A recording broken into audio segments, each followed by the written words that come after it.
welcome to the UGO podcast, Unapologists. Oh, I'm sorry, did I scare you? Yeah. I'm sorry, I'm so sorry, I startled you. Travis is like a frightened deer right now, just like, what's happening? God. Now give me a windshield, I'll run into it, I swear. It's like, so I just kind of come in for these quiet, casual podcasts, and all of a sudden you're bringing all this energy to it. Who's bringing all the energy? Well, it's me, Nick, the Merc with the mic, and of course, who's the scare-eyed dode podcaster?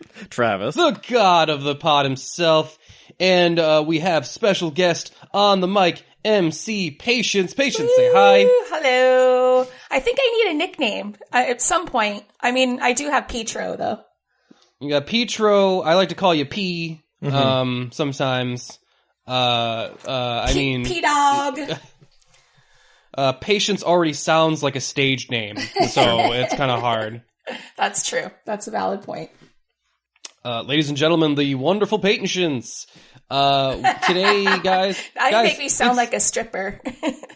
No, that's it's more like a special guest. The stripper is, and ladies and gentlemen, coming to the stage, Patience. That's okay. You're right.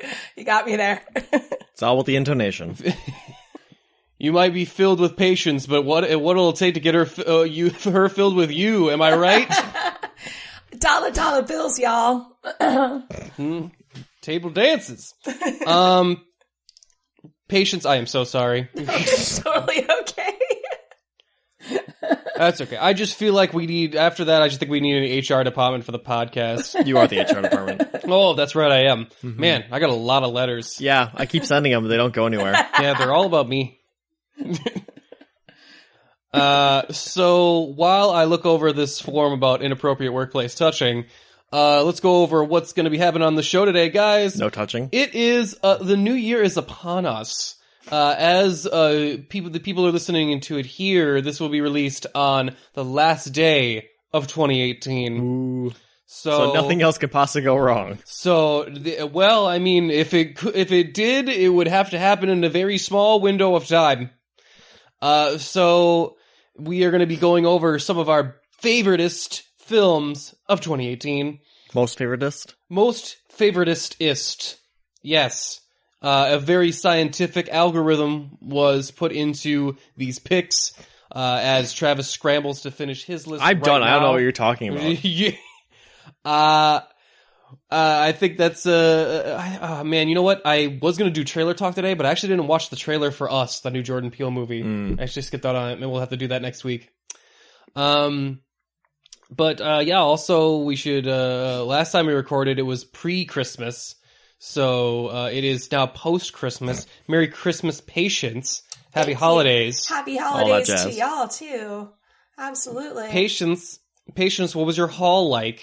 What were some of Santa's goodies? Well, one of my big hobbies is cooking. So I've always wanted an enamel cast iron Dutch oven. I know it's an obscure sort of thing, but thankfully Santa came through for me this year. And then also, the little elves at UGO up in Wisconsin sent me some new podcasting gear. So that was really super awesome. Thank you, Nick and Travis, for that. We're far enough north that we're just basically elves anyway, right? Right? Oh, I think so. You were most welcome. And you almost pronounced Wisconsin, right? Wisconsin. Wisconsin. No, that's more New Jersey. Now try it without the W. Wisconsin. There you go. Now you're real white trash. I mean, you guys are practically in the North Pole, though, right? Yeah, basically. I think the North Polars actually vacation here.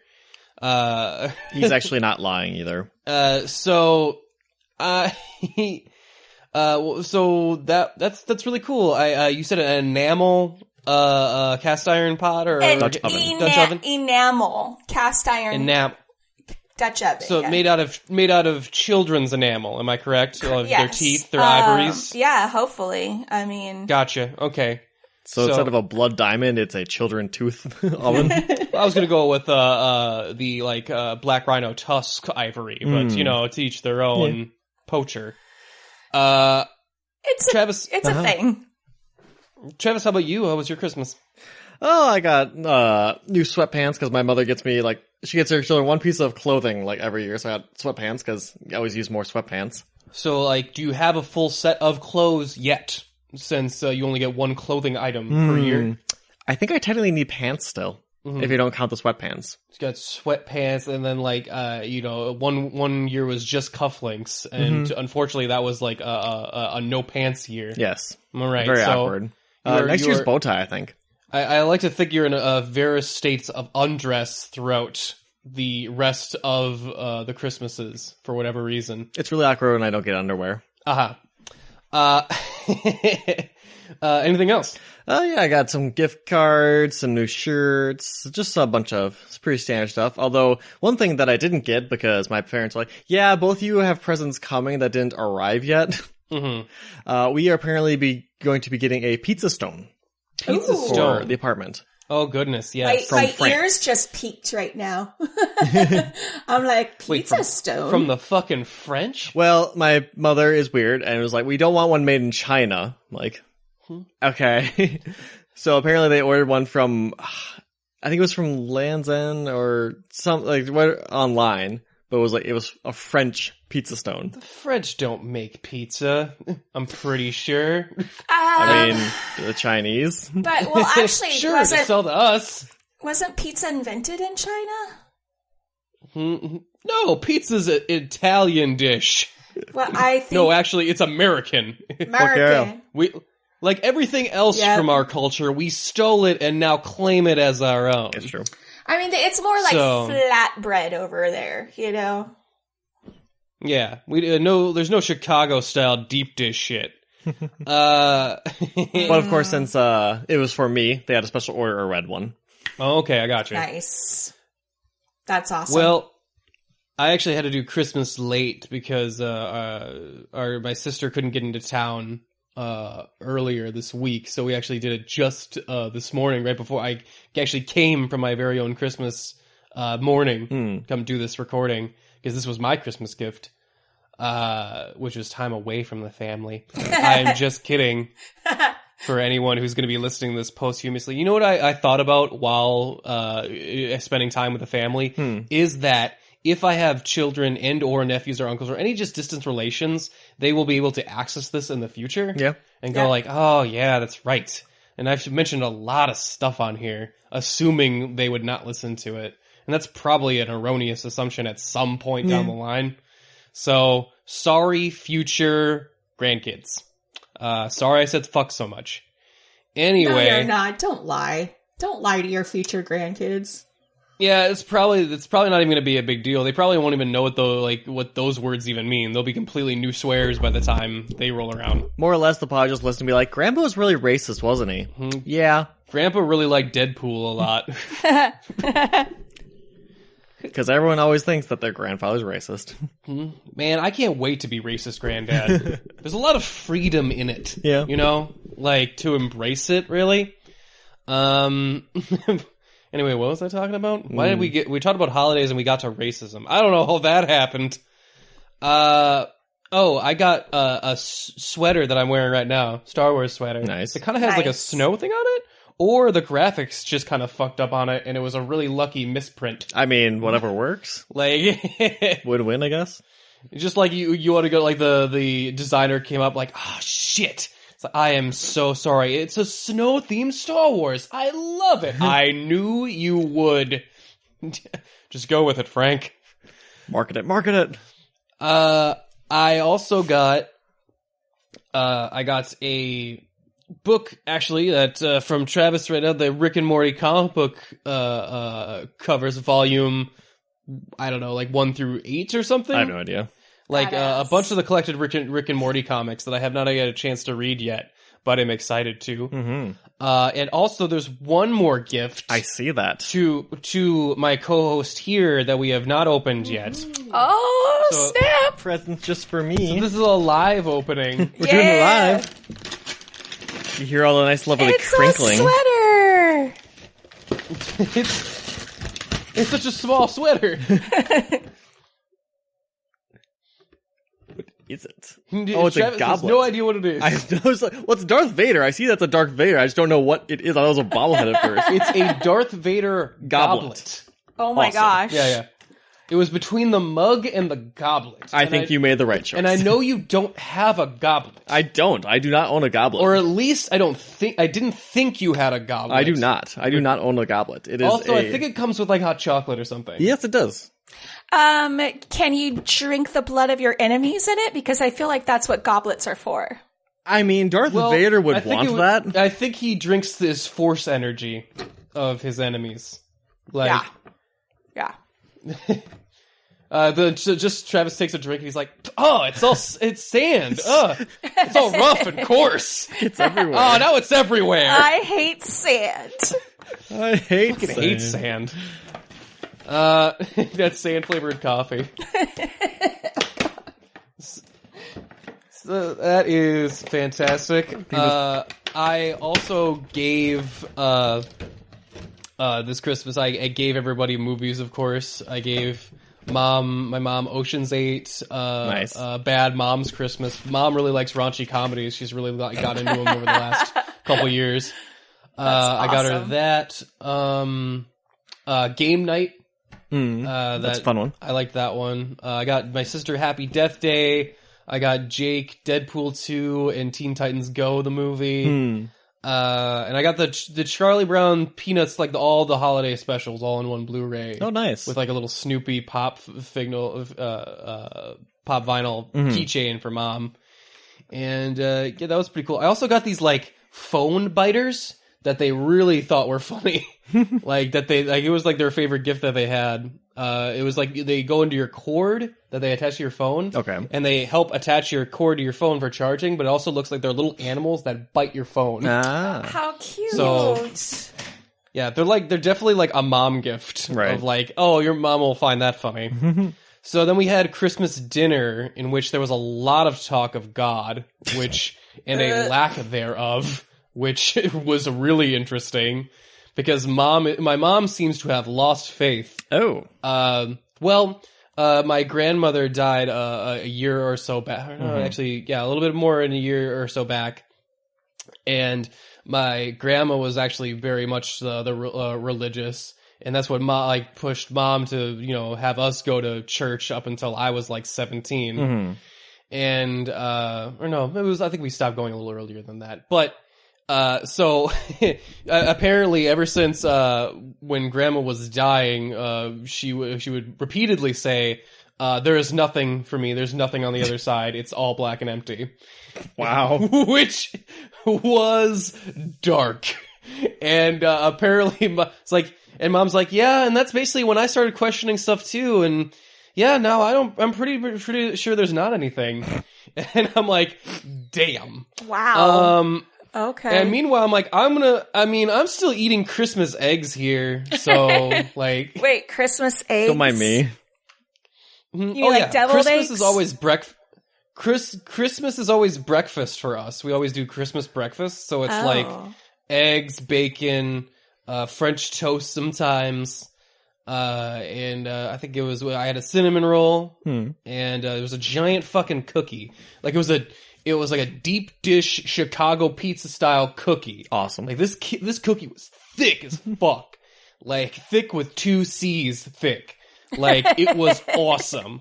I loved it. So it was like a really heavy, and of course my sister jumps in too, and she's an atheist. We're basically all agnostics, basically. And so is Jake, and and apparently Jake, he's at college now. He's being berated by some of his more faith-based players on his baseball team. Wow. So it was basically us bitching about religion and God for a really long time, and it was Merry Christmas, everyone. It was really, I was like, Merry Christmas. Emphasis on the Christ. Or lack thereof. Which ended up with us sharing our favorite anti-religious memes. Which was pretty cool. Oh, my mother made me we're Catholic. Or, I'm not, but they are.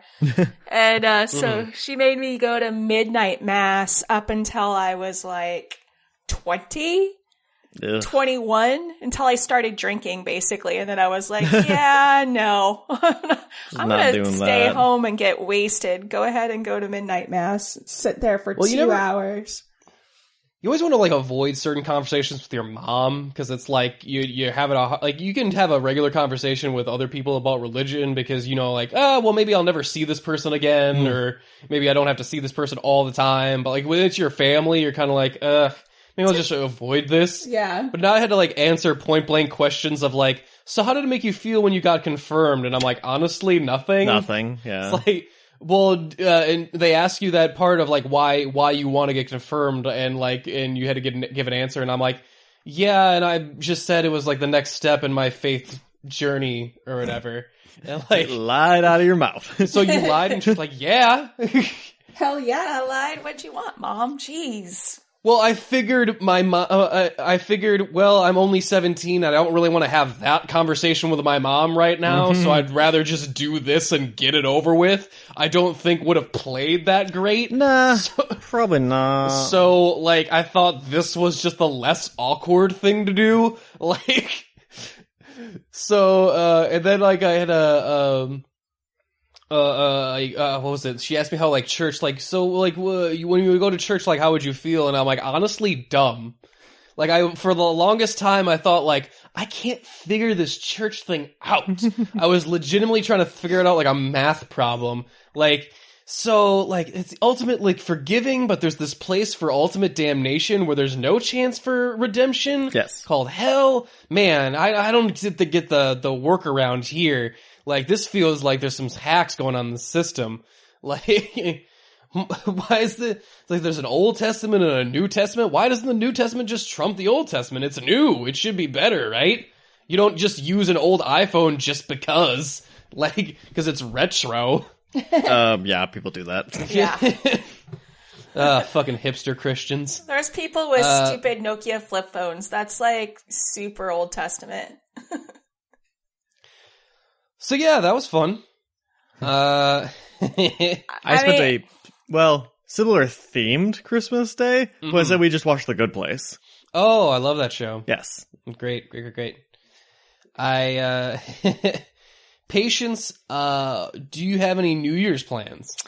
At this point, no. No. I know, it's crazy, isn't it? Right now, I think that my significant other and I have decided that we're going to make a big batch of steamed mussels and white wine sauce. And so far, that's the only plan we have. Mm-hmm. I know, right, it sounds super relaxing. exciting. I mean, obviously, there'll be drinking involved. Sure. And I'm sure that will probably go out. But yeah, we're not the kind of people to pay like a $50 cover charge to go to some club and have amateurs puke all over the place. You know what I mean? Mm-hmm. Like, it's just amateur night. So. Well, I kind of want to do something, but one of our friends that we usually hang out with, like our Kyle, our original Unapologist, has to work New Year's Eve. And usually we all hang out and we movie marathon or we do something for a long time of the night. See, that sounds like way more fun to me than like going out and partying. So I'm thinking maybe we'll do a commentary or something. Okay. Ooh. And like we'll stay up and maybe we'll do a movie or something and we'll do a commentary for it on New Year's. And maybe we'll just do maybe a movie marathon and then we probably only will do one commentary, but right. Because for me and Travis, it's like it's not exactly that's like we're just gonna hang out like we usually do. But with champagne. Well, fancy stuff. You know what I always wanted to do? I always wanted to do a commentary while playing the family drinking game with one of the Fast and the Furious movies. Oh, I don't know if we'd live through that. It depends on which movie, because they really start to hit the family thing. Even like the word family gets used, it seems more and more in each sequel. So it kind of depends on which one you do. Yeah, but, pretty much. Yeah, it can be dangerous. Anything after like 4, you're definitely going to get alcohol poisoning, especially if it's like 7 or 8. But between like 1, you can't do 2 or 3 because Dom's not in either of those. But you have to do like maybe 4 or 5. You would be okay. Well, in 7, like, the whole entire ending song is just them singing Family over and over again. Yeah, I don't count that. Yeah, including, like, in Spanish. Mm-hmm. That's like one of the... I used to do a drink with the daycare ladies that I was with, and one of them mentioned like, oh, there was always a drinking song I loved where it was drinking to Thunderstruck, and you just drink every time they said thunder or something, and it was just like, what do you mean? You're constantly drinking. That's not a drinking game. Well, that's just continuing to drink. Yeah, that's just like guzzling a beer for 4 minutes. It's basically a keg stand at this point. Right? They better be sips, is all I'm saying. Yeah. Like, you better pace your goddamn self. So I'm still working on that so far, but I have been working through video games lately, trying to I worked through the DLC for Spider-Man, which were okay. Yeah, they're all right. Like there's significant like add-ons, and like it's not like it felt like a waste of money, but I didn't feel burned like I was with the Arkham DLC or anything like that. But it was just basically an excuse for me to play Spider-Man again. Well, geez, we've got a whole bunch of games coming out pretty soon. Mm-hmm. I watched the first episode of that anime you watched of the time I got reincarnated as a slime. Yeah, which is like a really weird show about when you die, the guy dies and he gets reincarnated as whatever like it seems to be him thinking about in the moments of his death. Pretty much. So it's like really weird as to what it's like a computer program can like picking random attributes of like, oh no, all this blood, I'm dying, there's this blood all over me. Oh, I will request accepted. Building body that does not require blood. Which is like, I don't think that's exactly what he was requesting. No. It would be almost the opposite. It would be like, this blood should be in me. Like, this is blood that should be in me. Acquiring body with extra blood. I don't need a bloodless body, I just need this blood in me, in my body. Well, I don't think that was an option, because he was dying. Well, a good thing was like, oh, pain, oh, it hurts so bad. Building a lack or a resistance to pain, which apparently doesn't kick in until after you're dead, which is like, well, that's a little late. Mm-hmm. So yeah, I'm very curious to continue that one because it's a very interesting show. Anything else that we watched? We watched Infinity War again because it was on Netflix. That was fun. Yeah, love that movie. Did you see that? Like, you have to search out Infinity War. Like, it won't just pop up on your queue. You gotta go and intentionally search it out. People were looking for it, so there was a lot of cute articles of like half the people couldn't find it. Half the people on Netflix can't find Infinity War. Which I thought, like, wouldn't it be hilarious? And I know that they probably couldn't do it, but wouldn't it be hilarious if they only made Infinity War available to half their users? I mean, they actually probably could, because there are different, like, Netflix shows you can watch depending on which country you're watching it in. Right. So there wouldn't be a reason they couldn't, actually. Mm-hmm. That's, I feel like that would be really funny. Yeah. Yeah, there's supposed to be a new Choose Your Own Adventure, like, one Black Mirror episode, I think. I've heard it's very disappointing. Really? Yeah, that's like one of the first articles I saw this morning when I looked at my phone. Like, Black Mirror interactive episode, very boring. Patience, did you watch it? Yeah, I watched it last night, actually. It's called Bandersnatch. I enjoyed it. I liked it. It's like, is it like a Choose Your Own Adventure novel, or how does it work? Okay, so basically the concept is that there's this guy. It's 1984. And he's taking this Choose Your Own Adventure book called Bandersnatch, and he's making it into a video game, like a Choose Your Own Adventure video game. And we're watching a Choose Your Own Adventure movie, so it's very meta. And yeah, it's definitely Choose Your Own Adventure. That you have to make choices. There's no like fast forwarding or rewinding of the movie, so you have to like kind of commit to it. And it could take up to 2 hours depending on what choices you make, even though it says it's about 90 minutes. But I would say you could be as short as 45 minutes. You can die right away. No. So, and then at some point, and this is, I don't want to really give a whole bunch away, but at some point he kind of becomes a little bit aware that he's being controlled, and it becomes like even more meta. Oh, that's fun. So, I actually thought it was really unique. I loved Choose Your Own Adventures when I was a kid. Like, that was my jam. And so I was really excited to hear about it. I think that, anyone who is like, it was boring. I mean, it wasn't like there wasn't a whole lot of action. There was a path to take that was amazing and full of an action sequence that that made my heart so happy. But, I mean, for those people that, you know, you could watch it without making any choices, and it's probably going to be pretty dull. I feel like anyone who didn't was like, oh, you know, I don't know, just you're jaded. Like, you know, like, this is really that's the cool. Jaded sound. Oh. Yeah. Oh.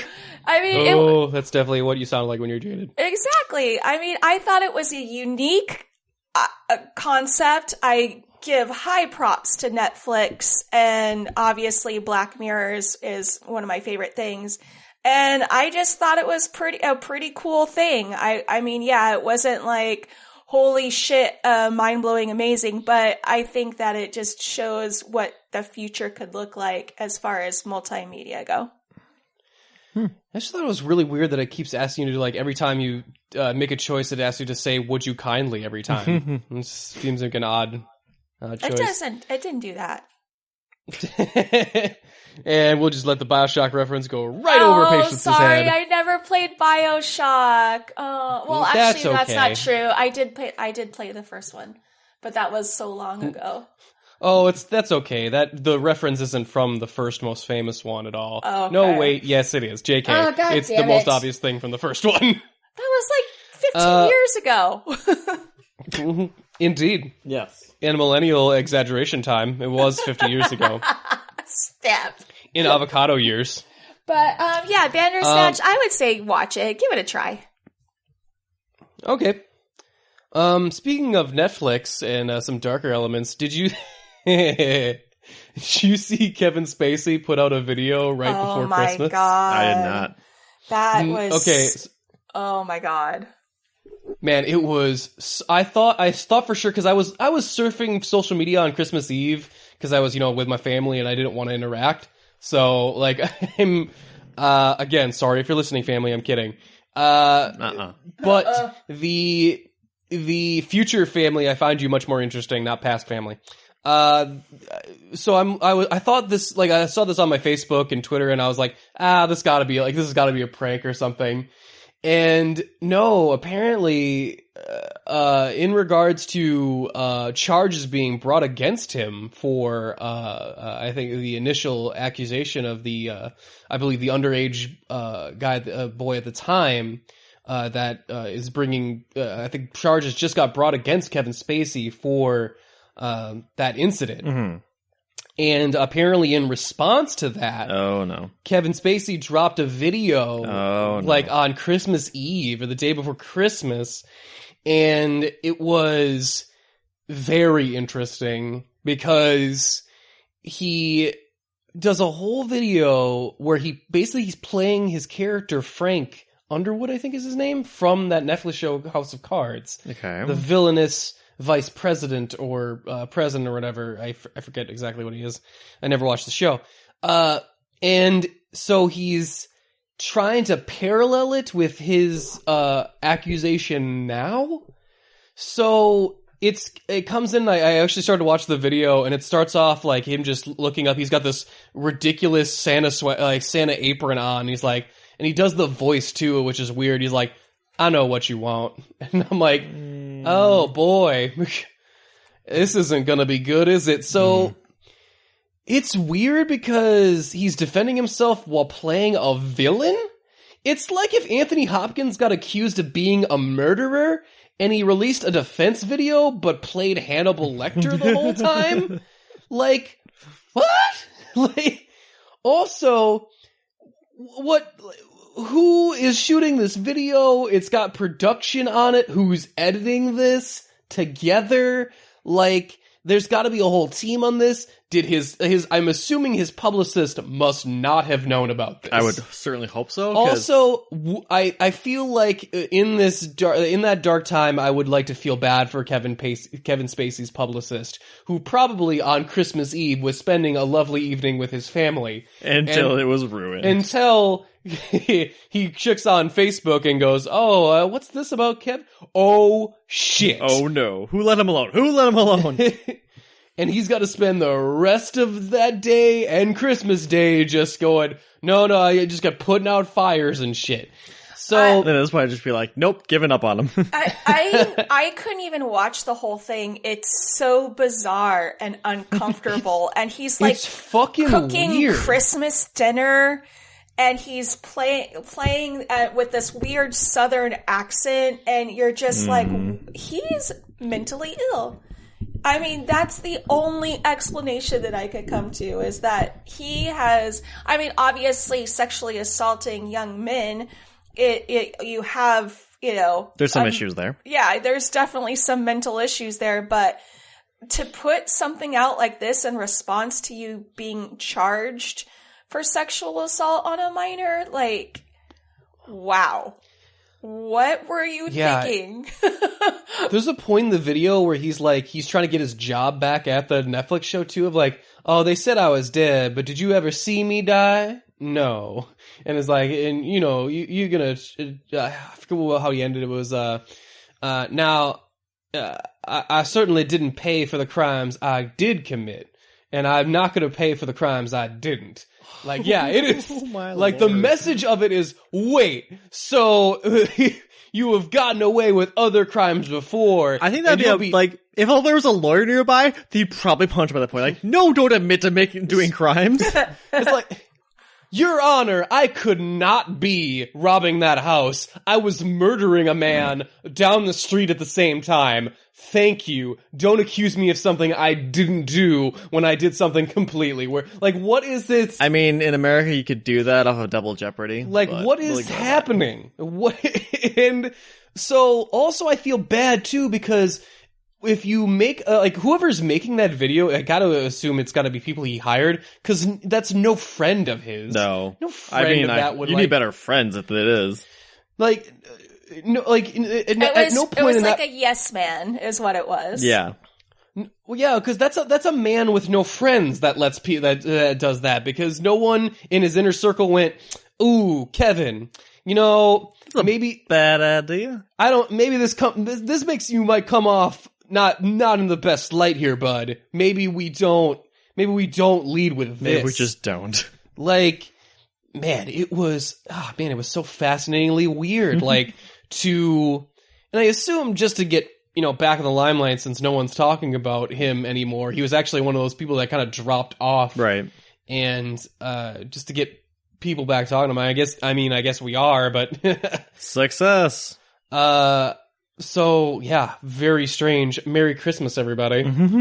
Yeah, did anyone else have anything pressing they wanted to bring up before we go and do the best ofs?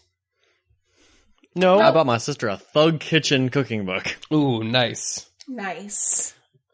That Thug Kitchen life, I like it. Patience, how about you?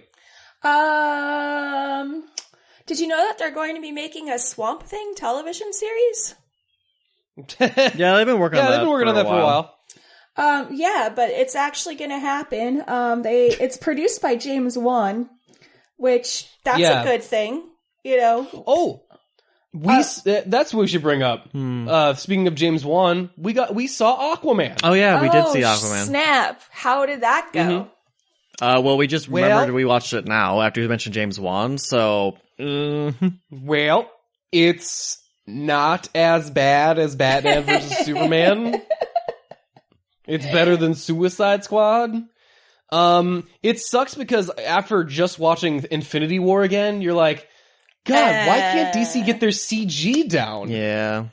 Like, it's like they spend way more money than Marvel does, and yet to be fair, remember that they did have to go through Black Panther after they released it on that second pass. Yeah, and I did have a problem with Black Panther's CGI near the end too, but Aquaman is all sorts of weird. Love, like, people hanging out in that faux water thing with their hair is just floating around. Also, the dialogue is so bad. It's not very good. Well, It has gotta be the worst. People just exposit to one another the whole time. Everyone is stating exactly what they're feeling, and everything is so on the nose. If I had to describe it, it would basically be a worse underwater version of the first Thor. Mm-hmm. Not to say it was an awful hated movie. the first Thor too, man. Yeah, if you didn't like the first Thor, you're probably not gonna like this. I mean, you see Jason Momoa shirtless multiple times, so there's that. Sure. That's not bad. I think I'll save my money for Spider-Verse. Honestly, better choice. Badaverse. I like that one a lot better. Also, I love the fact that the Aqua people, like, that they do the lore of their world. Like, as you know, this thing that all us Atlanteans know, but I'm going to tell you anyway so we can tell the audience. But then later on, they do treat it like it was a myth.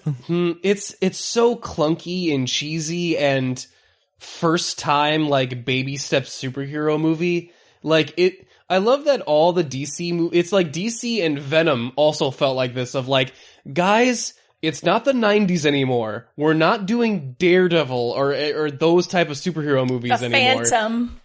Oh, that's the 80s. Or the Phantom. I mean, you saw me on the Phantom. Billy Zane, anybody? Billy Zane, Remembers come that on. guy? I fucking love that movie. Whatever.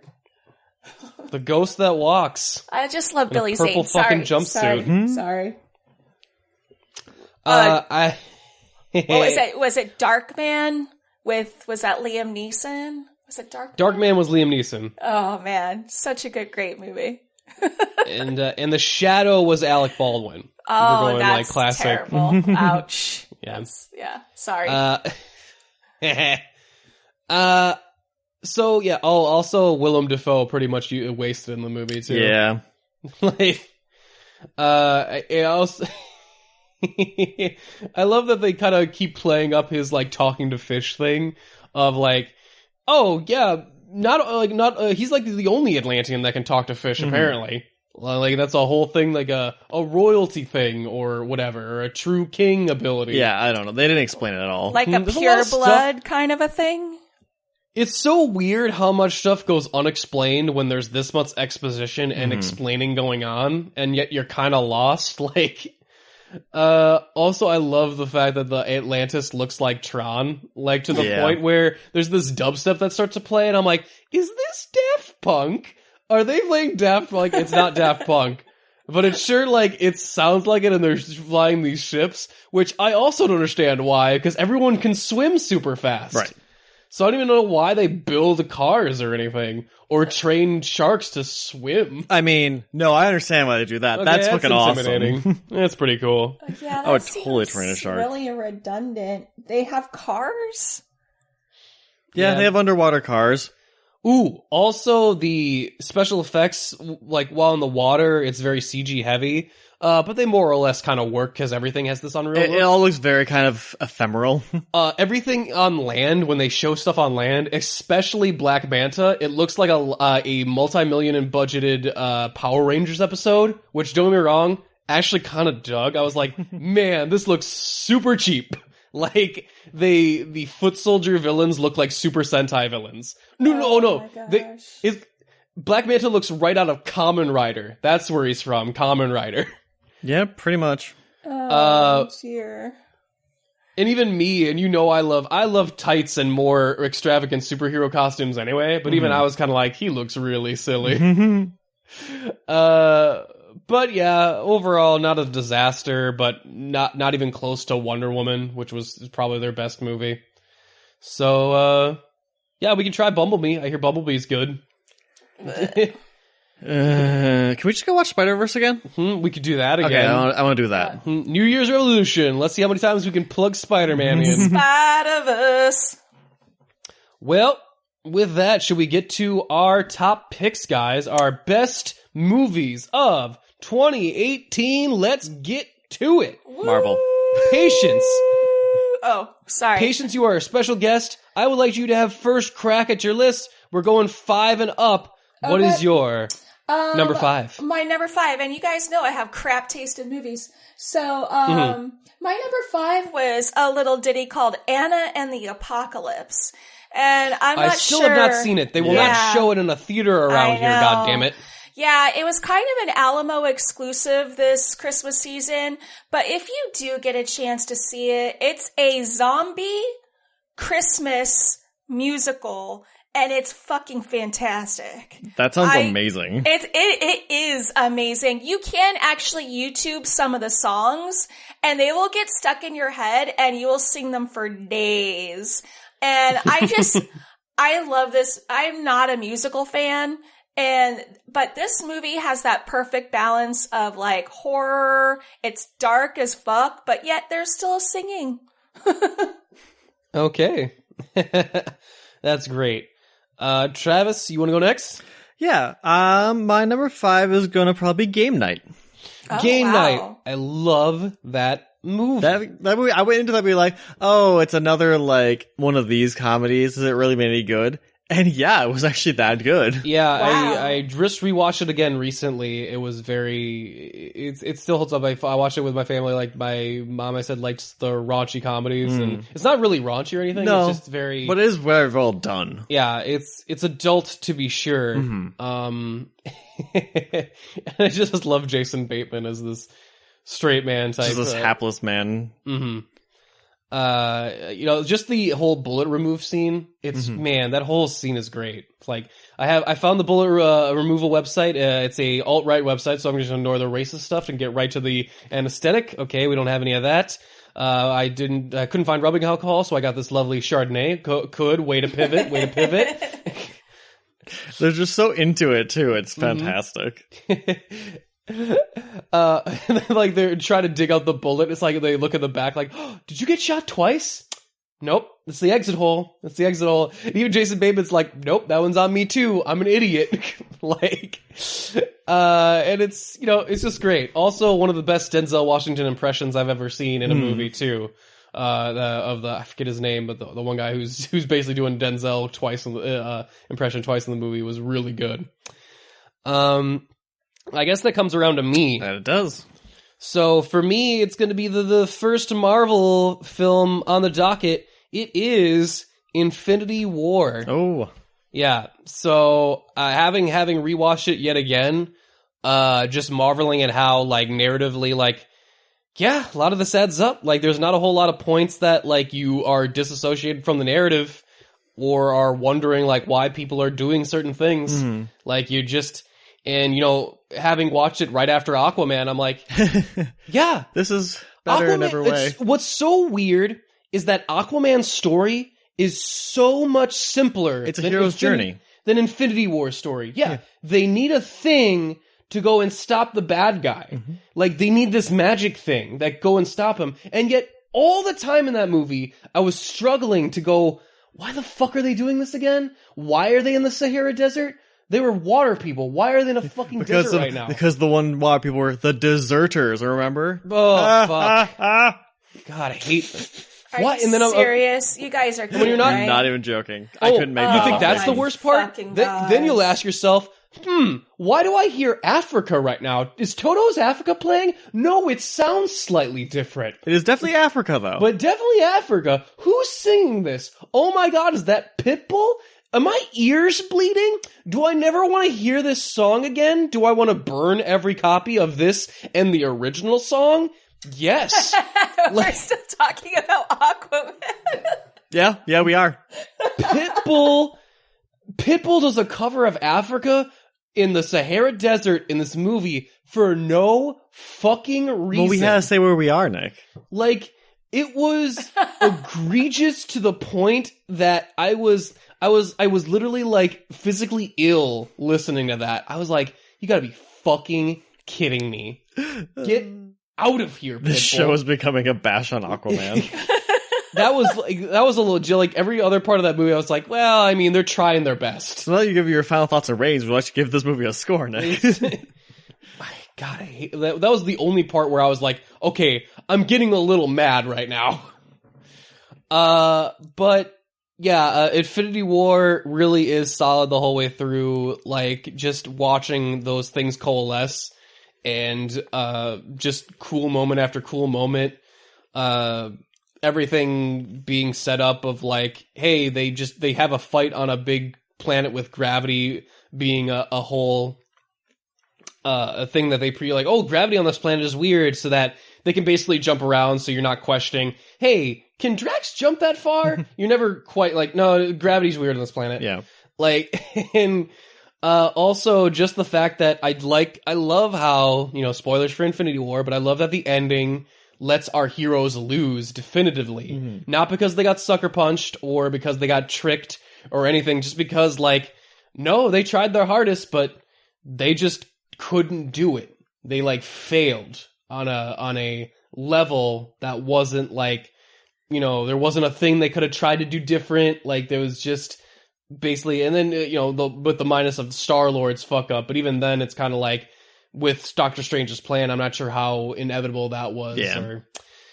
But yeah, overall, I just thought it was really impressive, and more as an experience than as a movie. Mm-hmm. Since I don't like as a movie on itself, I don't think they've held up ever since Civil War, basically, as like singular like movies. Like they basically left casual viewers in the dust. Like, you've better be caught up because this isn't gonna make fucking sense to you. Yeah. But I really never thought I'd see anything like it, and I was shocked. And also, great theater experience. Mm-hmm. For the woman we had at the end was great because of just how, don't you clap at that. I hate everything right now. I will remember that till the day I die. Just those two lines. Just the fact that, no, you don't get a cheer for that. Travis and I laughed at that woman so hard. It was funny. I was slightly scared a riot was going to break out in the theater. Like, and I love that she said it so forcefully too, that like, cause people were starting to clap. She's like, no, don't clap for that. And people stopped clapping. Well, I think like for that movie too, it was just like everyone was kind of like what's that? Was she crying? A little. Yeah, she sounded upset. Yeah, we didn't see her, but we heard her, and she sounded physically upset. Well, like the whole entire movie, like it ended, and everyone was kind of like in shock for a few seconds until they showed like the Infinity War symbol, and then it turned to dust, and then people got angry. Well, that's because Disney basically might as well have stuck a middle finger in the screen and gone, "Oh yeah, you want the end of the story? Come back and give us another $950 in 2 years or in a year." Oh, what, you're not gonna? Yes, you are. Don't even front. You and everyone's gonna go see go see the next movie. We don't give a shit anymore. Like, and people felt some kind of way at the end of that movie. Yeah, they did. But yeah, Patience, we're back to your turn. What's your number 4? My number 4 is just a little movie that I think I'm not sure if you saw it at Fantastic Fest, Nick. The Night Comes for Us. Oh my goodness, The Night Comes for Us. Yeah, it was so fucking good that Netflix almost immediately picked it up for distribution, and good choice. Yeah, absolutely. It was so good they had to pick something shitty to balance it out, and they were like, "Oh, we need something as equally bad as this. Let's get Hold the Dark. Hold the Door." But The Night Comes for Us, it's not directed by the same guy that made The Raid, but it has the same actors from The Raid. Oh, and yeah. This is just 90 minutes of pure, amazing brutality. And I just can't, I love every single second of this movie. That movie hurts. Yeah. That movie actually kind of hurts to watch a little. Like, that scene where he's in the butcher shop. Oh my fucking God. I don't think I've ever seen anything so gloriously gory in my whole entire life. It's so pretty. Yeah, if you're queasy at all, do not watch that film. That butcher shop sequence, I swear to God, it's like a Jason Voorhees suddenly learned Muay Thai. Like, you're like, oh, he's a slasher villain. That's why he can't be killed by bullets. And that's our hero.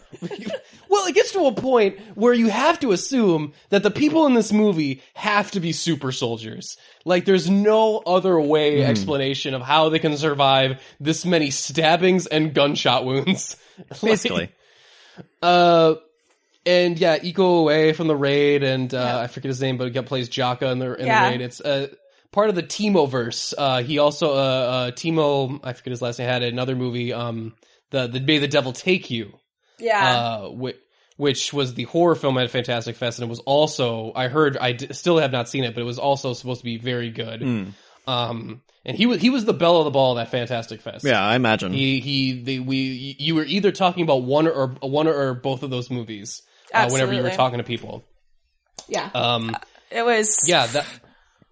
There's a couple movies on my list that are from Fantastic Fest, and spoilers, yeah, that is one of them. Mm-hmm. That was probably that was my pick of the fest, I think. And I got to see it with Les Weiler, which was a fun experience. I love Les. He's great. Watching a movie with Les, you'd think Les was getting beat up. Because Les was just like, oh no! Oh no, a bottle went into that guy's face! I watched the Tenacious D Apocalypto with Les, and I swear I would not have even enjoyed myself if it hadn't been for Les just giggling the whole entire time.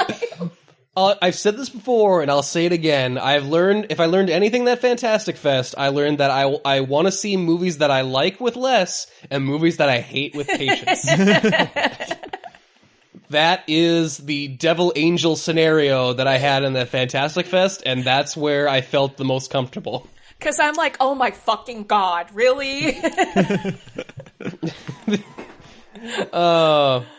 my number 4. Travis, do you have number 4? I do. The Night Come For Us probably would have made it to my list, except for I think this movie beat it out. And this movie, I picked it for a similar reason that you picked Infinity War, and also out of spite for you personally. Yeah. Just you personally.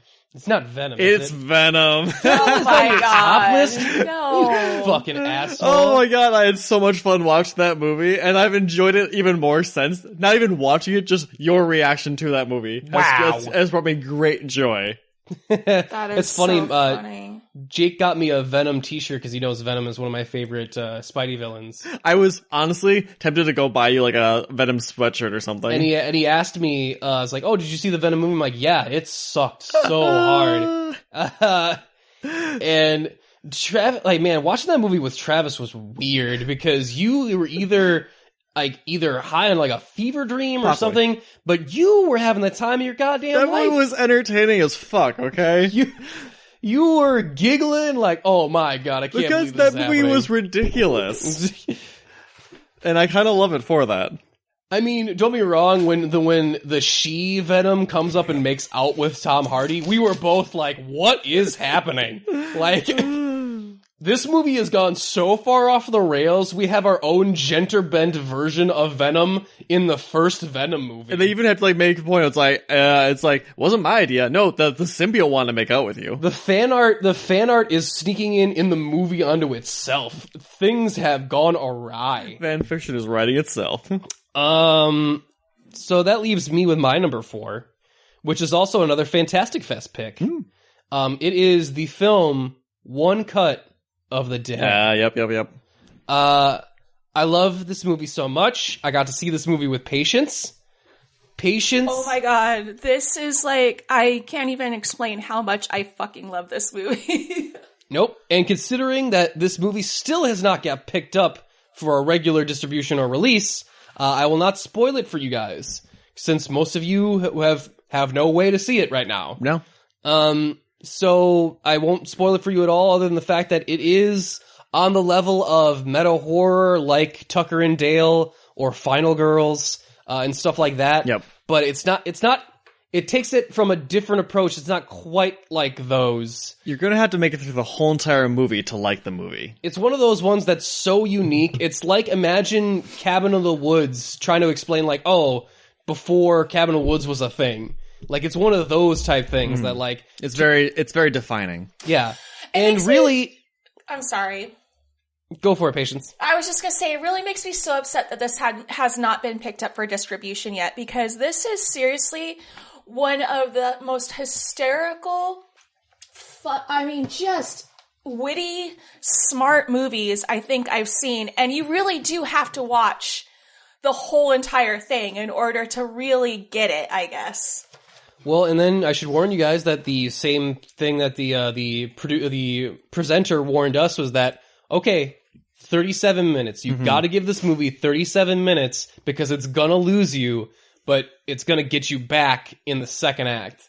And that 37 minutes, you're like, it's like a subtle brilliance. At like 36 and a half, you're like, I'm getting really sick of this shit. It's like, it's really starting like, man, I can see why some people would like this, but this is just not thing. And the whole audience was feeling it. And I saw everyone kind of drifting and listing a little bit. I was watching the whole audience, like the movie lose the whole audience. And then slowly but surely, after 37 minutes, the movie, I watched the audience slowly get more and more into it, to the point where we were at the end hooting and hollering, and we were all rooting for this movie. We were all like, yeah, fuck yeah.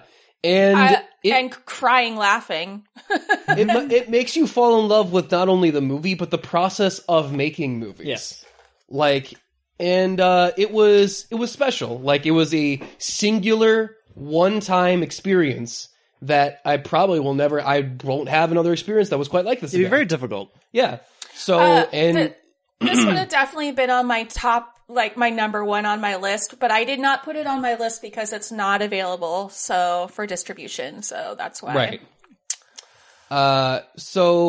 And then watching that movie with Patience, having to come out with her, was like, holy shit. Did we just see and it was early in the festival too, which was like, did we just see the best movie of the festival? Yep. Which it was like super early to call about, like, yeah, this is probably the best movie that I saw there. But yeah, that's my number 4. Patience, do you have a number 3? I do, Nick. And my number 3 is motherfucking Deadpool 2.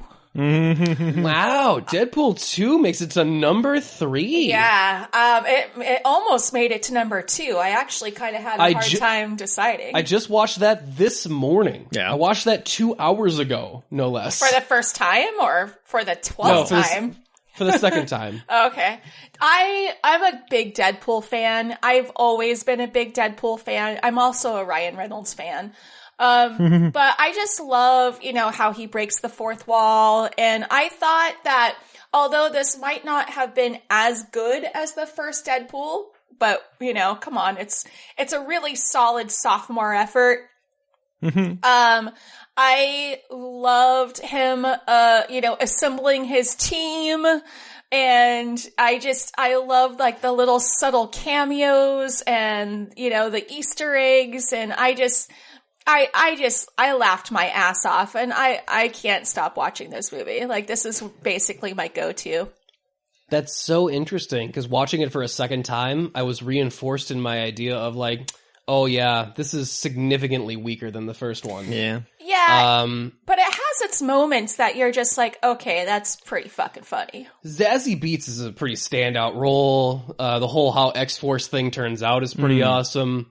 The structure in of itself, like, the whole thing of like how the film moves, like the pacing isn't there, kind of like waiting for stuff to happen.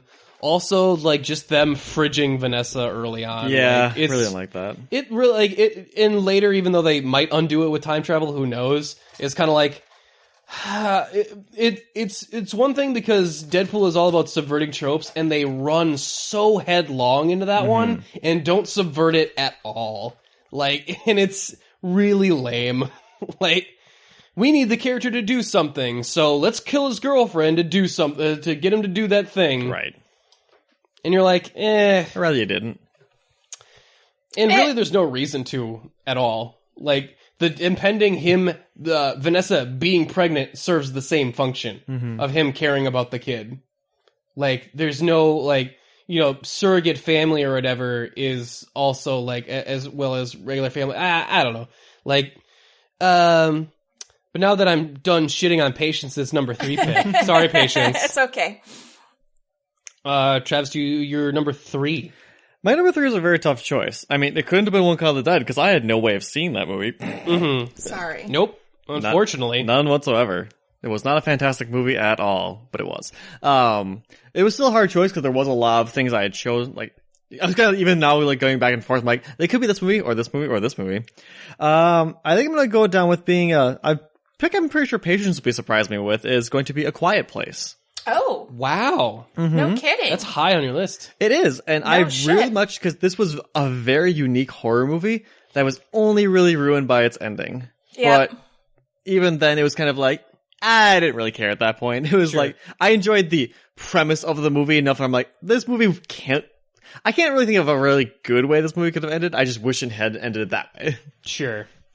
Well, at the point of ending in a place where you can have a sense of happiness, upbeat ending, you need a way to victory for your characters, and unfortunately the way to victory is kind of like, in that one, is kind of like, it just goes a little bit far beyond the goodwill that it's already bought itself of, like, wait a minute, no one's thought of this before? Yeah. You want to avoid the question of audience members going, wait a second, let me think about this for a minute, and can I think of a way to better fight these monsters? Whereas alternatively, a movie that was also on the docket for number 3 for me that had a better ending was Upgrade. Oh, okay. Where it didn't bother with that shit. Sure. And Upgrade was definitely a big crowd pleaser. The problem with Quiet Place is I really like the concept. It was well executed. There were some moments where she's like, for example, spoiler alert, where she's like giving birth in the bathtub and you're like, holy fucking shit, this is amazing. Like, I was very legitimately freaked out. But there's just so many gaping holes in the storyline that you just cannot overlook as an audience member, that you're just like, why? I mean, it's so easy to not, I felt like it treated the audience like it was dumb, you know? Yeah, some of the things they could have got away with if they just hadn't mentioned them. Too. Yeah, exactly. It was Krasinski's first time directing, if I'm correct, right? Yes, I believe it was. Yeah. So there's a lot of first time director, kind of fuck ups in it. In the fact that there's just a lot of stuff that for the example, the nail. It sets up the nail for foreshadowing. Right. And it was a little too on the nose. The way it's shot is just wrong, and why I say it's a wrong decision and not just a choice is that because just how it's the fidelity of the frame, in which it shows her face looking down and we don't see the nail. And then it's like the nail and her face looking down, and then her nail and her face looking down. And in movie terms, for us, that means we think as an audience, she sees the nail. So it's for us, we have to go, oh, wait, I guess she didn't see it. Whereas if they would then showed her walking past the nail and then zooming down on it, that's how you convey that she didn't see it but is there. Yes, you would go, oh, it's stuck on something, and then have her walk up the stairs and then slowly pan down and go, ooh, there's a nail there. That'll come in handy later. And it's small things like that are like, oh, you didn't and it's not just like, oh, that was an interesting way to shoot it. It's like, no, you didn't shoot that right. No, that wasn't you didn't. It was incorrect. You made a mistake. That you fucked that up. Also the girl's hearing aid. Yeah. They violate the rule of 3 where the audience is learning about the hearing aid and the effect it has on the creatures. And we feel like the character is learning at it. Should have known ahead of time, yeah. And she's not. And she's behind us.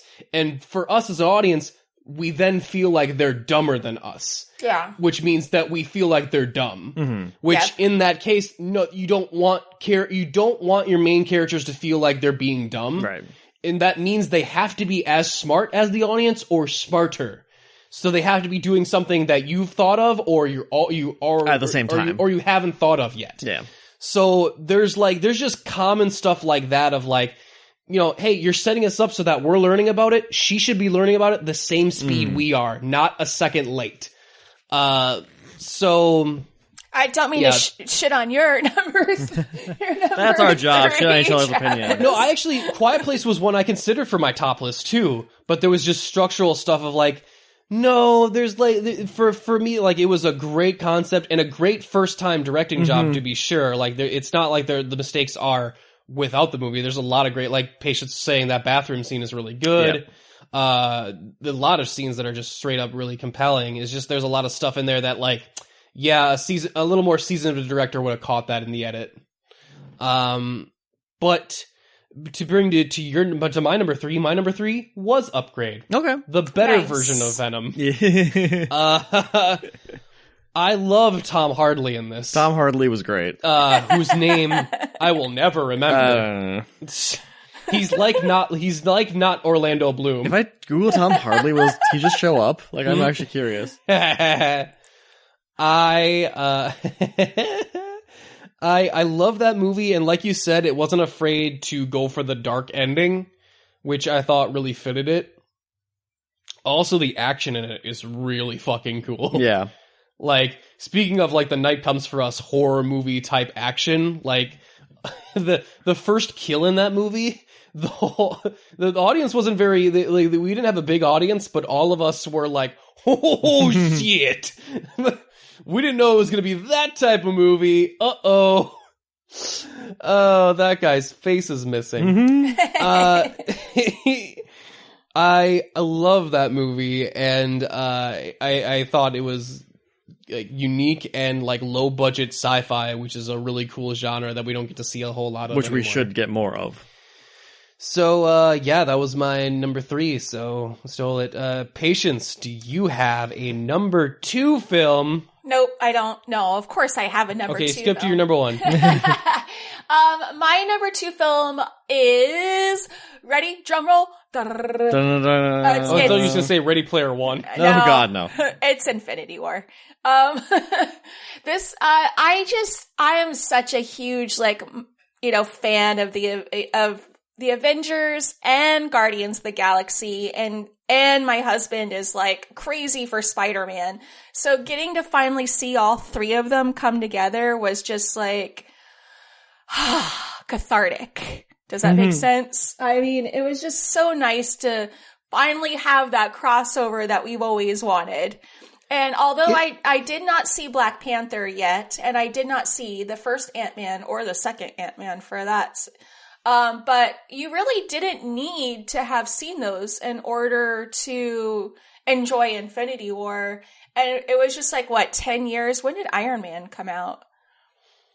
2008. 20 so exactly 10 years culmination of watching both good and bad Marvel movies to finally get the payoff moment of Star-Lord fucking up. I love how they still managed to make it feel special after all this time. Mm-hmm. Like, I'm not sure what your experience was like in your theater, but like, again, our theater erupted when Captain America first showed up. Yep. I saw the press screening, so everyone was like cynical and moody.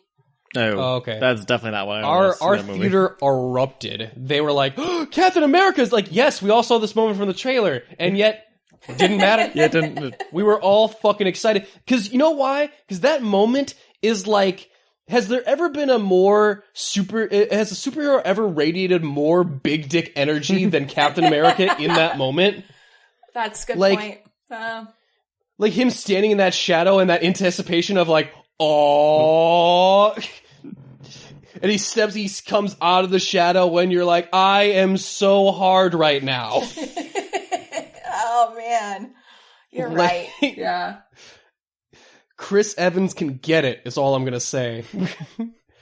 And then yeah, just little, like all this little shit, like, you know, Tony Stark is like, goes up to Spider-Man, like he does the little dub thing, like, you're an Avenger now, like, you're with it. Have you ever seen this really old movie? Dude, you're embarrassing me in front of the wizards. Okay, so one of my favorite characters in the whole entire world is Drax. And just, Drax is fun. Like, that whole scene with Drax and Thor, I was just like, dying. You mean where Drax clearly wants to fuck Thor? That's not a dude. Yeah. You're a dude. I'm a dude. That's a man. And he almost goes, oh, a man? And then where he's like pretending like he's invisible. I love Drax so much. I'm like crying right now. I have to go watch this on Netflix after this. He's like a pirate and an angel made love and had a baby. I love to even Gamora was like feeling him up at that point. His muscles are like Canthaxian metal. Would you stop roping the sleeping Asgardian, please? Oh man, the only shame for me was, out of all the people that we lost in that movie, I feel like Loki was my biggest loss. So yeah, I did feel like rest in peace, Loki. He'll come back. Just all the little shit, like hey Bucky, how much for that arm? I'm gonna get that arm. From Rocket? This is my friend a tree. I am Groot. I am Steve Rogers. You speak Groot? It was an elective. It was an elective in Asgard. What?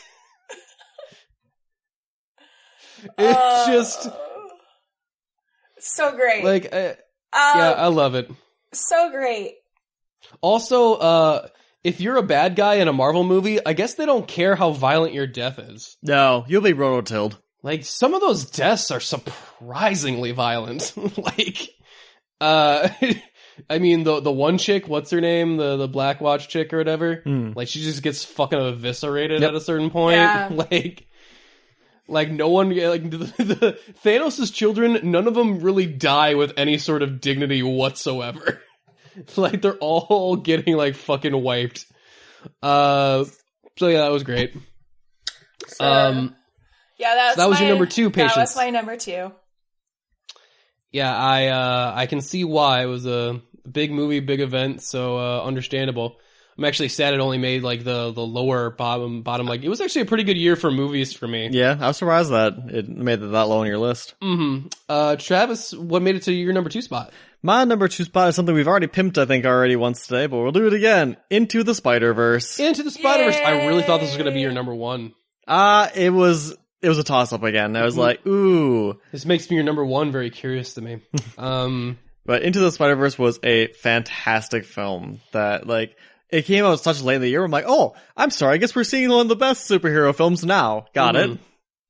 Yeah. Best superhero and best animated, I've heard. Yeah. I mean, this hasn't had much competition in the animated realm. Incredibles 2. Yeah, Incredibles 2 was okay. Wreck-It Ralph 2. Yeah, that didn't do that good. I didn't see that one, so.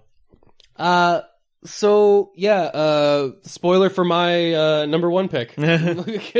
Because it wasn't on my list before, but like, yeah, because you and me put it above Infinity War. And pretty much no, spoiler, mine's number 1's still Infinity War. Oh, really? Yeah. Oh, I thought it was going to be Black Panther. No, actually, Black Panther actually got pumped off my list. Pumped off. Yeah. You know what? I can understand that, though. Like, it's really good, but there's, like, some weird stuff near the, the end production value-wise. So that's interesting that it even made pretty close. How neck and neck was it? Honestly, like, by the time you asked me what was my number 2, I guess. Mm-hmm. Yeah, okay. I was still trying to decide which one beat which. Sure. Again, it's another movie where it's just all the little shit coalesced all together. Nick Cage as Noir Spider-Man is probably like, oh, that's man, amazing. That's like perfect. No, I went into this movie not even realizing how many big name actors were Spider-Men. Yeah, we're Spider-Man, yeah. Chris Pine is Spider-Man. Uh-oh. Chris Pine's the most attractive Spider-Man, of course. Sure. Yeah, that makes sense. Blonde Spider-Man. That's weird. Oh, it's Chris Pine. Not weird anymore. Yeah, I love that movie. It really was my favorite superhero movie of the year. And is my favorite movie of the year. Spoiler for number 1 pick, but like I love the music, animation style. It's gorgeous. The characters, like who they use, it was great to see Miles Morales and Spider-Gwen. The reveals. Oh yeah, Spider-Gwen was great. I love all the little Easter eggs and stuff, like just the little characterization moments. We don't pick the ballroom, we just dance. I love that shit. Also, I love you remember the 90s Spider-Man cartoon? Who they also had their own Spider-Verse episode, which I remember now, which was fun because one was a Doc Ock Spider-Man, one was a Spider Armor Spider-Man, one was a Spider Mutant, and I loved it because there's one Spider-Man on the team, the Spider Armor one, that is a complete asshole, a complete prick, and he's Spider-Man if he was that douchey asshole and never stopped being it, and he never learned about responsibility. And you know why? Because in his universe, Uncle Ben is still alive. What a dick. You should die. Yeah. It makes me realize that, oh, Uncle Ben, sorry, but you definitely gotta die. Go. Because otherwise, this whole Spider-Man thing, I mean, it more or less works, but he's a real asshole. Yeah. Well, I love, too, because, like, in this movie, like, the female Doc Ock was really cool. Oh, man, I don't know if we wanted to spoil that. Sorry, spoilers. Spoilers for Spider-Verse. I haven't seen it yet, guys. Sorry. Jeez. Oh, no. Well, you can cut it in post. I'll see if we can bleep it out. She's gotta suffer. Mm-hmm. That's what you get for not watching it, Patience. Come on. I'm probably gonna see it tomorrow. I mean, I've been slack-a-lacking, sorry. Oh, but yeah, for my number 2, it was The Night Comes For Us, which was really fun. I think it might be just because I watched both of the One Cut of the Dead and Night Comes For Us twice. And I thought The Night Comes For Us really only suffers a little bit from like a couple minute, like 15 to 20 minute drag near the right before the third act kind of kicks up. Right. Only because, like, it only really stops because, well, narratively, we need a break between violence here. Like, there's not really any reason. Should we try telling a story? I guess. And yeah, I agree with everything Patience said about it before. The action scenes in regards to it. I love how it's shot. Like the movie, and just even without the action scenes, is just gorgeous. Even the opening scene on that beach is like, geez, this just looks really pretty. And yeah, I am all over. I just want to use the raid cast and just keep making movies. Yeah, with them. just keep going. Like, I want to just. Yeah, and just keep switching out. Like, yeah, you're the villain this time. No, you're the villain. No, you're both villains. Like, who are we fighting? Each other. I don't know. Yeah, get Tony Jaa in there. Like, they're all fighting. Please, though, like, can we get more Tony Jaa? For real, though. Dude, I want the raid guys to be the next villains in the Fast and the Furious movies. Oh, that would be amazing. Or minor villains in the Marvel film? Yes, or something. Like, I want them to be driving in Indonesia and just run into these guys, like, and like, oh shit. You thought you were hot shit with all your American cars, or whatever. You have never even been to Indonesian street racing. This shit is, we do martial arts on cars while driving. That'd be amazing. I love it. Yeah, and then of course keep Donnie Yen in there too. So well, yes, it'd be like the trifecta of martial arts. Donnie Yen can still do that shit, man. I saw him in Triple X, that Triple X movie. He's still fast as shit. Like, he's really good. Yeah. I already said that my number 1 was Spider-Verse, which we already talked about. Patience, what is your number 1? What is your favorite movie this year? You guys probably gonna groan at me, but it's been a good year for my man Nicolas Cage, and my number Mandy, 1 is fucking Mandy. I knew Nicky Cage. As soon as I started this, I'm like, what's the chance this one's gonna be Mandy? It's Mandy. I love this movie so much. I can't stop watching this stupid fucking movie. It has everything, okay? It has like a Dario Argento first act, or, Cosmos Panatos' like, Beyond the Black Rainbow, which is really surreal and operatic and colorful. And then we get like this like Hellraiser second act. And then you get, like, chainsaw battle in the third act. I mean, it has absolutely everything you could want from a horror movie. And, I just think it's been a good year for Nick. He did Mom and Dad, which I don't know if anyone watched, but it is on Hulu. And it's we watched it. We did. It's not a bad little film, but then you watch that, and then you watch Mandy, and you're like, holy shit balls, Nick Cage still has it. Like, this is the most Nick Cage I've ever seen in my whole entire life. And then, I think Mom and Dad was like the least Nick Cagey Nick Cage could have been. I'm very disappointed. He's still pretty Nick Cagey in it, though. Yeah, well, not compared to Mandy, anyway. I watched this movie. It's on Shudder. I know I'm always, like, talking about Shudder, but for real, just love this movie. The first act is really slow. I warn you. We get it. You're a shutterbug, whatever. Shutterbug. First act is really slow, but if you can make it through that first, half an hour or so, the payoff is there.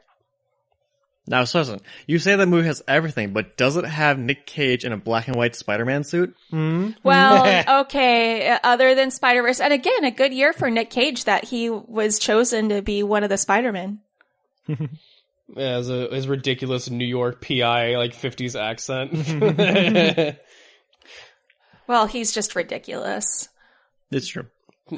He was also Superman this year with Teen Titans Go. Oh, that's right. Man, it's been a really big year for Nicolas Cage. I know. He also made another movie that premiered at Fantastic Fest that I don't think Between Worlds. I didn't see it. But I'm going to, and Les described that movie to me, and it sounded insane. Yeah, it's really insane. And his dead wife is played by Lydia Hurst, who is Chris Hardwick's wife in real life. Okay, never mind. I'm just gonna stop. I'm gonna stop it right there. Okay. What was your number one, Travis? Oh, we already mentioned it. It is Infinity War. Oh, yeah, he that's said right. Infinity War beat out Spider-Verse by a little bit. Yep, and just for basically the same reason as Venom, it's the fact that was such an awesome movie watching experience. Just to see that in the theater and just see the culmination of literally 10 years of movies that we didn't think we'd ever get this far. We never thought we'd get to the first Avengers, let alone this. Remember how excited I was when Iron Man and Cap shared the screen for the first time, and they just went, Cap. Mr. Stark. I was like, that. This is it. This is the best I will ever feel about anything ever. And then this made you the worst you ever felt about anything ever. I hate everything right now. I hate everything. Don't you clap for that. Don't you clap. Don't you clap for that. You don't get a cheer for that. Thanos will return. Fuck you. You piece of shit. That movie, that was such a fun theater watch that, and I'm so happy we got to see that. Man, I need to watch films more with fans instead of stupid critics, because critics are just so angry all the time. Well, the only one I would have preferred, I think, was A Quiet Place, because we had a really bad movie watching experience than that one.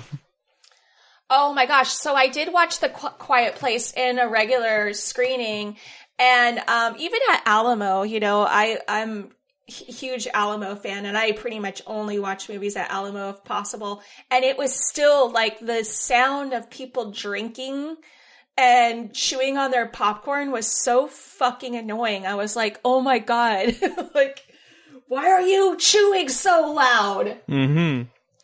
You know what I even loved about Infinity War, I was watching it the other time we were watching it, is that normally in movies, even when they have a turn or something or a reveal, sometimes they'll have a lead up and you're kind of like, ugh, this is so long and I already know what's going to happen. I still find it very entertaining, the thing with Gamora and Thanos in the Soul Gem. Mm-hmm. I love that. Really? Just because it takes her so long to really figure out what's happening. She's like, ha ha ha, you piece of shit. You didn't think this through. Oh, man, you don't get the Soul Gem. Oh, tears? You didn't get tears? Oh, wait, hey, stop. What? Stop it. Hey, what? quit. Stop it out. Stop it. And it's just like, oh, shit. What I laughed too was we watched The Quiet Place, someone sneezed or coughed during it, and the whole entire audience was like, ah, jeez, what the fuck? This is like a bomb went off. Pretty much. Whoa, that was one of our worst movie theater experiences too, because we had those very rude people. Yeah. No, that's what I was just mentioning. Yeah, because we actually went to the nicest theater in Green Bay, which actually has you pick out your seat. Yeah. When you buy your tickets, and no one was following that in this theater, so we had to dig around to find spots. Mm-hmm. What? Yeah. I would kick them out of my goddamn seat. I paid for this seat. I was really tempted to just go to the. Well, the woman was what'd she say? What difference does it make? It's the difference is that I paid for. The difference is I paid for those seats, not those seats down on the right. I paid for these ones in the center. You fucking whore! Give me these goddamn seats. It makes a lot of difference. God damn it! I'll punch you in the nose. Maybe she was not. So confrontational about it too. Yeah. We were like, "Hey, I think you're in our seats." And she went, how fucking dare you? Yeah, and it didn't help that we got to the theater a little late, that they were already playing the previews, but... Still, there's no excuse for someone to sit in your seats that you chose. Sorry. Yeah. Sorry, not sorry. So what was your worst? Worst movie? Yeah. Well, I know mine. What's that? Well, it's got to be. It's hard because it's a toss up between two. Because I think the actual worst movie was probably Robin Hood, but it's one of those ones that's so bad. It was so. You wanted me to go watch. see that movie, and I might still take you to see it if it's still in theaters. And I actually was highly recommending, like, guys, it's really hard to believe how bad it is. Like, how on the nose the whole metaphor is. The Iraq Archer sequence is hysterical. Like, it's a wonder to behold. You're like, wow, it's like they didn't even know what subtlety was. So as far as one that was just kind of like ugh, man, what a horrible experience, it was probably Fallen Kingdom. Oh yeah. Yeah, as far as us going to see a movie in the theater, it was like, that sucked. Like, yeah, and not in a very entertaining way either. It was just kind of a fucking drag. Yeah, that movie was pretty bad. I say the only other one I can think of that I found like more boring was A Ballad of Buster Scruggs. Yeah, even then I kind of like. I mean, at least I liked one of the two of the segments a lot. Yeah, but they got worse as the movie went on. Sure, it was so long. I'll also tell you what, Fallen Kingdom has got to be the worst ending I've seen in a mainstream movie in 2018. Yeah. That ending, what they try and pull off, what they try and make you pull off because, a child's innocence is supposed to forgive this action, and you're like, nope. No, not a chance. Fuck you. Next child can go actually die with the dinosaurs for all I care. This is bullshit. And it was just so bland. I just felt the movie was just so banal, you know? Chris Pratt was definitely the best part of that movie because he felt like his character seemed to think this was as ridiculous as we did. Without a doubt. So you, Patience, what was your worst movie of this year? What was your worst movie? There was this shitty fucking movie that I had to sit through called Winchester. And it was with, and you're like, based off the Winchester House. Yeah, the Winchester Mystery House. And it had Helen Mirren in it, of all people. And you're like, okay, she's not going to do a shitty horror movie. I listened to your review of this. And Chris hated it. And I remember because he was the one that opened it with like, man, this fucking sucked. And I thought he went really hard on it. And then he asked like, what did you think, Patience? And Patience was like, oh, I disagree. I hate it way more than you. Yeah. Like, I mean, because I remember like, man, Chris really went into that movie. And then you started and you were like, and then it was like, holy shit. Nowhere near the level. Yeah. I think you, I quote you as saying you were not entertained at one point in this movie. No. Like, and you were bored the whole time. Wow. Yeah. And usually I always try and find something redeeming, even if it's a terrible movie like Hunter Killer, which is also probably on my worst 5 list. But, I still had, Gary Oldman in it, whatever. That's, but this movie was just garbage, and don't even watch it on streaming for free. Wow. Yeah, because you have to pay for the internet and streaming service, and it's not worth it. You're not getting that time back. Nope. Ooh, nope. Also, I did not care for Hold the Dark. Hold the Dark. Hold the Dark. I actually didn't mind Hold the Dark as much as you guys did. I thought the only reason it's not the worst for me is that it's so competently actually made and shot. Mm-hmm. And it has a nice ambiance to it. Mm-hmm. And then also the Macon Blair scene where he goes gets killed, and then also the other scene, there's some good points to it. Yeah, like the shootout scene is good. It's not like the movie's devoid of anything interesting. It leaves a really bad taste in my mouth when the ending kind of just goes, eh. It's definitely not as good as Murder Party. Yeah, Murder Party actually had more fun with. Yeah. No, I laughed too because when I was at my family's Christmas and we were like flipping through Netflix, so that's what we do as a family. Hold the Dark showed up, and my sister asked me, "Did you watch that movie?" Yeah, it was awful. I know. I didn't even finish it. It's just I mean, it's definitely not for everybody, but it's not great either. Yeah. Did you have a particular favorite? Like, because I know you do the Doom Patrol, the horror movie podcast. Do you have a particular favorite horror movie? Mandy. Do you say like, but Mandy is Mandy a horror movie, or is it like it's on Shudder? Is it on? I guess. Yeah, it's a horror movie. I want to say that if I wanted to give an honorable mention, particularly to a horror movie, I would say You Might Be a Killer, which we also saw at Fantastic Fest, which is also on Shudder. It's just another great like meta, slasher serial killer. It has Allison Hannigan in it. I mean, we had a great time watching it. Yeah, it was really fun. I watched that one and the FP2 and with patience. The FP2, woo! I think that was the last movie You Might Be the Killer might be the last movie I saw before I left Texas there. Yeah, that's actually, we watched it and then you went and caught your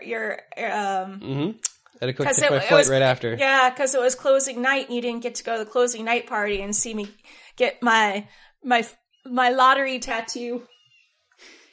I missed the bad times at the El Royale. It's okay. Which I didn't feel bad about later when I heard it's okay. I liked it, but nobody else did. I liked it. Okay. It wasn't great, but it wasn't terrible either. I don't know. That's pretty much what I just say. It wasn't great, but it wasn't terrible. Oh yeah, if I were to mention best TV shows really quick too, Good Place is still awesome. Yes, it is. I would say that's probably my top spot, but Barry is right behind it this year. Really? Barry on HBO was really good. About the assassin turned actor. Surprisingly dark show. Also Daredevil season 3 was really great. No shit, huh? Yeah, Daredevil season 3 has got to be my favorite. Is probably the best the Netflix Marvel series has ever gotten. Yeah, I'd have to agree actually. Yeah, and I think it's that good. Like it's like holy shit, this is what those can be. It's a little late to the party, but it literally got canceled. Well, welcome to the party, pal. That sounds. Sorry. Yeah. No, you go ahead, Patience. I was just going to say, I really liked Daredevil season 1, and I was, pretty solid with Daredevil season 2, but I haven't even bothered with season 3, because I was like, It's definitely worth it. Well, season 2, all the Punisher stuff is fucking rad. Yes. That stuff rocks. Yeah, the Punisher shit was great, but the Elektra stuff was terrible. Yeah, the hand. Yeah, the hand stuff is just not great. Like, it's a real step down. Ooh, also Santa Clarita Diet, the season 2. That was pretty good. I forgot that came out this year. You know what I liked? TV seems like a trend to comedies with TV. Seems to be my thing. Well, one of my favorite shows to watch this year was definitely Critical Role, because I'm a nerd like that. For sure. Any other bests for this year before we just wrap up the podcast here, guys? My best TV was definitely Haunting at Hill House. Oh, sure. Still haven't watched that. It's on the queue, but I haven't watched it yet. It's fucking phenomenal. And that's definitely my number one. And then I would say followed by, I really enjoyed Altered Carbon a lot. So that would be my number 2. Ooh, yeah. No one. I mean, we'd be remiss if we didn't mention My Hero Academia, probably for favorite anime. Oh, right. For its season 2. 3. 3. 3? 3? 2 or 3? I forget what now. What season is it? I have no idea. I feel like it's 3, but I think I might be wrong. Yes, 3. Whatever the most recent season was. I thought it was 2, because they're plus ultra now, or whatever. Yeah. Because they're training, and they're plus and ultra, whatever the fuck that means. Whatever, indeed. But speaking of what's been plus ultra, this podcast has been plus ultra. Thank you guys so much for joining me. Thank you so much, Patience. Always. For hanging with us. Would you like to tell the people where they can find you and your stuff before we get out of here? Absolutely. You can always find me on Twitter, Instagram, and Facebook at prof.patience and on oneofus.net. I have a little podcast called Deliberations of Doom for all of your horror movie needs. Fantastic. Of course, you'd like to catch Patience some of our previous recordings or some of our Netflix and Kill recordings, you can check out our social media at UGO Podcast. That's our Twitter, and Instagram. You can check us out on Facebook on UGO Podcast, or you can check out some of our other shows like Netflix and Kill. You can find that on, iTunes feed as well, or Stitcher, wherever you listen to podcasts, or Pod Against Evil, that sort of thing. I suppose we should start promoting. We are going to be doing a thing with Justin pretty soon, for Gotham. Oh yes, that was I heard about that. I'm excited. Did we decide we were going to call it Got Ham? Probably. I mean, that's what we're going to call it. What Justin chooses to call it, whatever. This one isn't my baby. It's more Justin's brainchild, so I guess I'll leave it up to him, but we will be doing that for one of us, I think, in a little bit. Which is going to be hopefully an episode by episode. We got to get, because I think it's starting next week, dude. Really? Yeah, it's starting next week. Gotham's coming back. Man, I'm excited. Final season. Half season. What does a show like that do for a grand finale? What does it do to try and top itself? How does it out crazy itself? Yes. Love it. I'm very looking forward to that. So yeah, look for that on the One of Us thing and wherever Justin ends up posting that.